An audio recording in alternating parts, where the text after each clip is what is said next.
नमस्कार प्रिय विद्यार्थियों, हम कामचोर कहानी पढ़ रहे हैं। हम देख रहे हैं कि बच्चों ने घर का क्या हाल कर दिया है, क्योंकि पूर्व में उन्होंने कभी काम किया ही नहीं है। और अब जब वो काम करने को उनसे कहा गया है तो काम के स्थान पे उन्होंने घर को ही युद्ध क्षेत्र बना दिया है एक तरह से।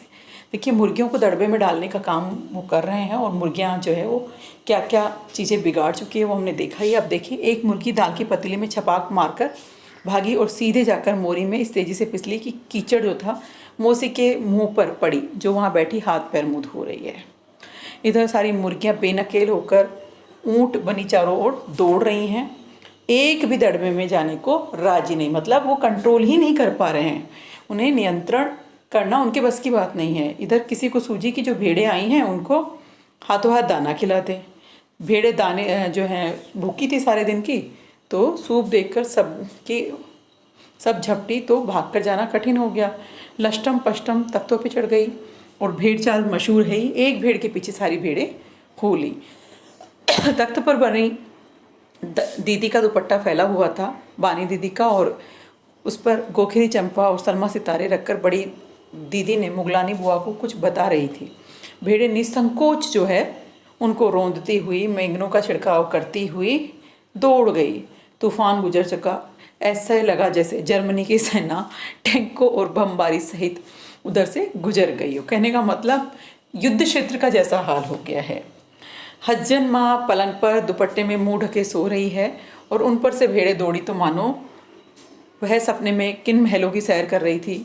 दुपट्टे में उलझी हुई मारो मारो चिल्लाने लगी और भेड़ें जो हैं सूप को भूलकर तरकारी वाली की टोकरी पे टूट पड़ी। वह दालान में मैठी मटर की फलियां तोल तोल कर रसोइयों को दे रही थी। वह अपनी तरकारी बचाव के लिए सीना तान कर खड़ी हुई।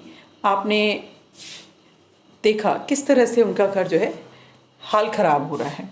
तो रुई की तकिए को कूटे, ऐसे ही वो भेड़ों को कूटने लगे, लेकिन उनकी चोट लगती नहीं और इससे जो है वे उल्टी और ज़्यादा भड़क गईं। तरकारी छिलकों समेत अपने पेट की कढ़ाई में उन्होंने सारी झोंक ली, खा गई। उसकी जो तरकारी वाली थी उसकी सारी सब्जियां वे खा गई। अब देखिए, इधर पूरा तूफान मचा पड़ा है, प्रलय आई हुई है और इतनी बड़ी फौज है। रात का खाना न मिलने की धमकी सबको मिल चुकी है कि कोई काम नहीं करेगा। वे 4 भैंसों को दूध दुहने में जुट गए, धुली बेधुली बाल्टियां लेके बैठ गए, चारों थनों पर पिल पड़े और फिर जो बाल्टी को लात मार करके भैंस ने फेंका तो दूध भी गया। तो इस तरह से दूध निकालने का काम भी जो था वो एक तरह से नेस्तनाबूद हो गया। दूध निकालने के काम में भी उनको कोई सफलता नहीं मिली। अब यह हुआ कि जो भैंस है उसको चारपाई से बांध दें, तो अगले 2 पैरों को बांधने की कोशिश जारी थी। भैंस चौकन्नी हो गई, छूट कर भागी। तो चाचा जी ने समझा कि शायद कोई सपना देख रहे हैं, जो कि चारपाई पे लेटे हुए थे, लेकिन भैंस उनको लेकर के भागी जा रही है आंधी तूफान के जैसे। हाँ, तो उन्हें लगा कि कोई भूचाल आ गया है। पलंग की दोनों पार्टियां पकड़े बच्चों को छोड़ देने वाले को भला बुरा वो सुनाने लगे। कहने का मतलब ये सब मज़ेदार काम